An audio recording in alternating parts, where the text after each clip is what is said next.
Assalamualaikum warahmatullahi wabarakatuh. Sehat selalu buat teman-teman semuanya tanpa terkecuali. Baik teman-teman, buntut daripada kisruh antara Bupati Indramayu ngamuk terhadap warganya di Sukra itu ternyata berbuntut pada sebuah pelaporan. Kalau kemarin kita berbicara bahwa apakah ada pelaporan di Polres tersebut, ternyata tidak sampai ke situ, tetapi ada sebuah pelaporan dan memang orangnya, siapa yang melaporkan itu adalah misterius, tidak disebutkan oleh siapa, oleh Bawaslu atau Panwaslu Kabupaten Indramayu. Ini adalah sebuah keterangan saat saya mewawancarai secara personal dengan Pak Sodikin, kemudian secara personal by phone dengan pengacaranya Pak Sodikin, karena Pak Sodikin sudah dapat pengacara sekarang. Kenapa? Ya karena mau nggak mau kalau tanpa pengacara nanti bakal kerepotan juga teman-teman, karena ini berkaitan dengan yang diduga ada upaya kriminalisasi dan sebagainya, sehingga harus ada pengacara, orang yang paknya pas, orang yang mengerti tentang hukum itu. Apa informasi yang telah saya dapatkan itu? Baik, sebelum saya bacakan, perlu diketahui oleh teman-teman semuanya bahwa ternyata dari kunjungan itu kan memperoleh beberapa tuduhan sebagai berikut. Saya bacakan agar kita tidak lupa ya teman-teman. Pertama adalah terkait bahwa warga itu menghadang perjalanan daripada Bupati Indramayu, Ibu Nina. Yang kedua, bahwa warga itu kemudian menggebrak mobil. Itu informasi awal ya. Walaupun sudah diklarifikasi semua di dalam channel-channel saya, wawancara langsung dengan Pak Sodikin, kemudian Pak Endang, dan seluruh masyarakat yang telah hadir saat kejadian. Itu yang kedua. Yang ketiga, bahwa ada image karena ada botol seakan mengarahkan bahwa habis minum minuman keras dari siang, seakan seperti itu seakan. Nah, itu yang ketiga. Yang keempat adalah bahwa kejadian ini sudah skenariokan yang memang sengaja diciptakan untuk menghadang perjalanannya Ibu Bupati tersebut. Nah, ini. Yang kelima, bahwa kejadian ini sudah disetting juga dan diperintahkan oleh calon Bupati Luki Hakim.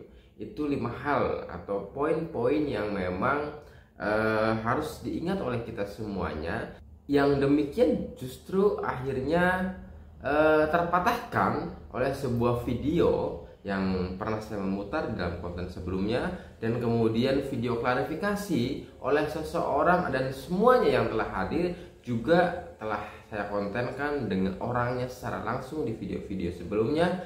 Nah, justru sekarang berbuntut pada sebuah pelaporan. Oke lah, pelaporan Polres tidak jadi, yang akhirnya adalah untuk mengurangi keributan di kejadian, akhirnya didamaikan lah, katakan begitu, oleh pihak kepolisian setempat, Polsek ya, Sukra.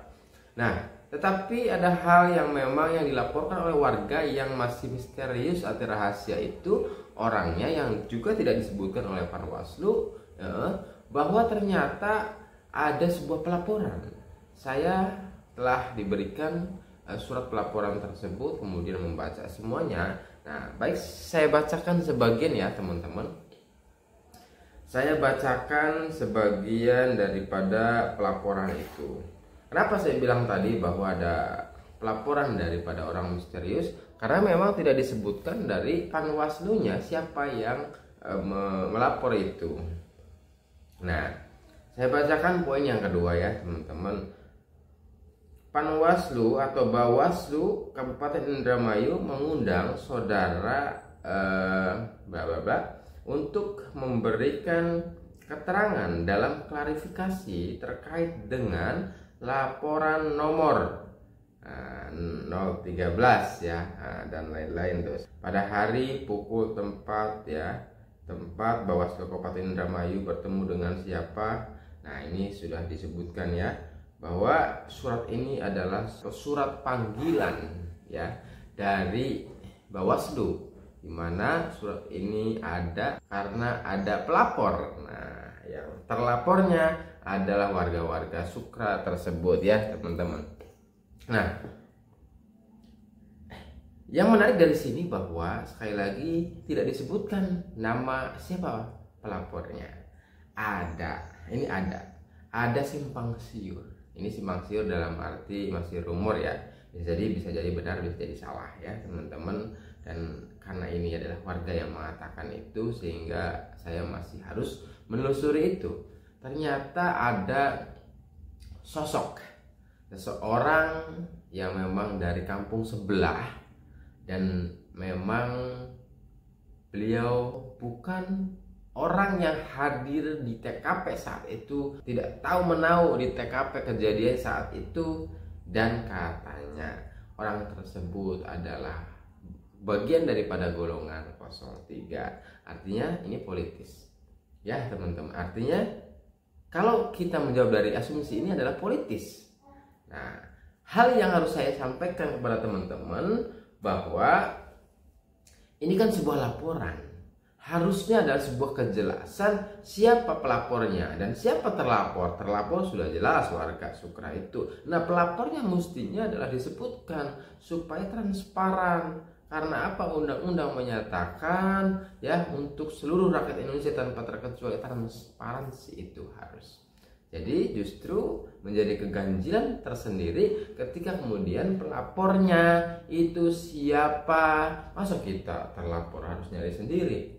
Masa hanya dibacakan poin-poin saja? Misalkan kemudian terlapor menjawab daripada laporan tersebut? Dan tidak. Tetapi harus ada misalkan pelapornya bahkan harus hadir di tempat. Ya kan, harus minimalnya adalah mengucapkan, memberitahukan pelapornya siapa. Lah kalau pelapornya nggak disebutkan, kok rahasia sih? Kok seperti mistis ini ya. Jadi inilah sebuah kejelasan atau tidaknya adalah kembali kepada Bawaslu itu sendiri menyikapi sebuah perbedaan, menyikapi sebuah tragedi itu bagaimana. Justru sebenarnya harapan daripada warga Indramayu menyikapi kejadian itu mestinya dengan cara bijak. Yang salah harus dikatakan salah, yang benar harus dikatakan benar. Justru jangan kemudian pelapornya nggak jelas, orang lain yang tidak mengetahui apa-apa atas kejadian itu akhirnya diterima saja, kemudian memanggil para terlapor itu. Nah, itu yang pertama guys. Jadi mengandung keganjilan itu sendiri. Yang kedua yang mesti saya sampaikan, dan ini informasi telah saya dapatkan dari terlapor juga dan pengacaranya juga by phone ya teman-teman, dengan pengacaranya itu. Kalau dengan Pak Sodikin dan lain-lain itu semua langsung ketemu ya. Ternyata KTP itu kan dirampas dari awal ya. Dari awal itu dirampas saat kejadian teman-teman. Hingga saat ini ternyata KTP itu belum dikembalikan. Dan yang mengambil KTP itu adalah bukan kepolisian. Ternyata yang mengambilnya adalah para ajudan yang berjaket atau berkaos hitam saat kejadian tersebut. Teman-teman pernah lihat videonya pasti tahu tuh siapa yang berbaju hitam itu ya. Karena terlapor ini, Pak Sodikin ini tidak tahu namanya, jadi hanya mengingat daripada kaos atau baju yang berwarna hitam itu. Nah, hal yang harus kita sampaikan bahwa KTP ketika ada sebuah perkara hukum ya, memang ada sebuah penyitaan barang bukti, kemudian identitas barangkali diperlihatkan dan sebagainya, itu hanya oleh penegak hukum. Siapa penegak hukum itu? Ya teman-teman, penegak hukum adalah kepolisian, polisi, kemudian jaksa, kemudian MA, Mahkamah Agung dan sebagainya. Itu dikatakan penegak hukum. Kalau setempat barangkali kepolisian saat di Sukra itu. Nah, justru yang merampas itu adalah bukan pihak kepolisian, justru adalah entah ajudannya itu adalah dari kepolisian maupun sipil yang memang dijadikan sebagai bodyguard. Apabila polisi pun sebagai positioningnya adalah sebagai bodyguard atau penjaga, justru tidak boleh. Harus ada sprindiknya dong, harus ada panggilan dulu dan sebagainya. Ada tata cara penyelidikan dan penyidikan itu. Yes, dipanggil untuk sebagai saksi oleh pihak kepolisian. Bukan main rampas saja. Justru ini mengindikasikan bahwa kok seperti zaman Orba ya, seperti zaman Orde Baru gitu loh. Ini memprihatinkan sekali menurut saya. Justru seharusnya ini menjadi pembelajaran bersama buat kita semuanya, bahwa ini bukan zaman Orde Baru. Ini adalah zaman demokrasi yang justru memang segala sesuatu itu harus transparan.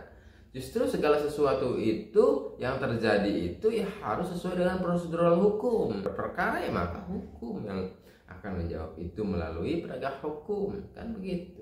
Bukan secara perorangan, bukan sipil, bukan bodyguard, bukan. Nah, itu untuk itu sebuah harapan bahwa kebaikan akan menjawab semua ini, atau hikmah di balik semua ini akan menuju sebuah kebaikan yang sejati, bahwa justru kita juga sebenarnya tidak suka dengan sebuah keributan, tidak suka dengan diskriminasi dan sebagainya, tidak suka dengan tindakan yang akan merugikan, mendesak orang cilik atau wong cilik itu yang dilakukan oleh pejabat, orang kaya yang semena-mena terhadap orang miskin dan sebagainya. Kita akan selalu viralkan itu. Ya, terima kasih teman-teman yang sudah hadir. Wassalamualaikum warahmatullahi wabarakatuh.